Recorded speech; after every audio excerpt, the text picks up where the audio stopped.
ডেসক্রিপশনে আমার Facebook ID link দেওয়া আছে, চাইলে ফলো করতে পারো এবং পাখি রিলেটেড যে কোনো সমস্যার সমাধান পেতে ইনবক্স করতে পারো এবং তোমার সমস্যাটি জানাতে পারো। আসসালামু আলাইকুম বন্ধুরা, আশা করি তোমরা অনেক ভালো আছো। আজকের এই ভিডিওতে তোমাদের স্বাগতম। এই ভিডিওতে আমি আলোচনা করবো পাখির ব্রিডিং 3টি টিপস নিয়ে, যেগুলো নিয়ে তোমরা যদি ফলো করো, এই কথাগুলো যদি ফলো করো, তাহলে তোমাদের পাখি 100তে 100% ব্রিডিং মোডে আসবে এবং ডিম দিবে।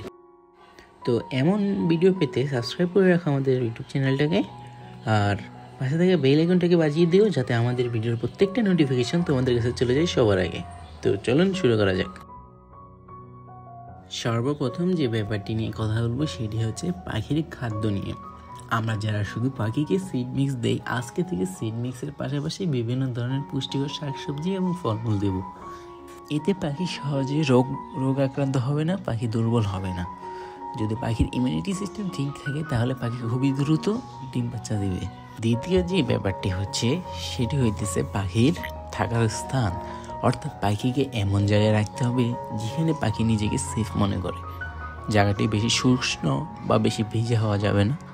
বিড়াল বা কুকুর জাতীয় প্রাণীর আক্রমণ হতে রক্ষা হতে হবে, অর্থাৎ এরা যাতে আক্রমণ না করতে পারে এমন জায়গায় হতে হবে পাখির যে খাঁচা সেটা।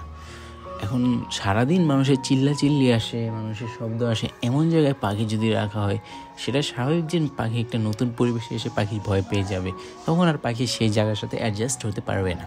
সুতরাং যদি অ্যাডজাস্ট না হতে পারে, তখন সে এখানে ডিম দেওয়ার ব্যাপারে কখনোই চিন্তাভাবনা করবে না। পাখিকে এমন খাঁচায় রাখতে হবে যে খাঁচায় পাখি পর্যাপ্ত পরিমাণে স্পেস পায়। আমরা অনেকে এতই ছোটো খাঁচায় ব্যবহার করি যে সেখানে সেন্স পাখিও ঠিকমতো উড়াচড়া করতে পারে না।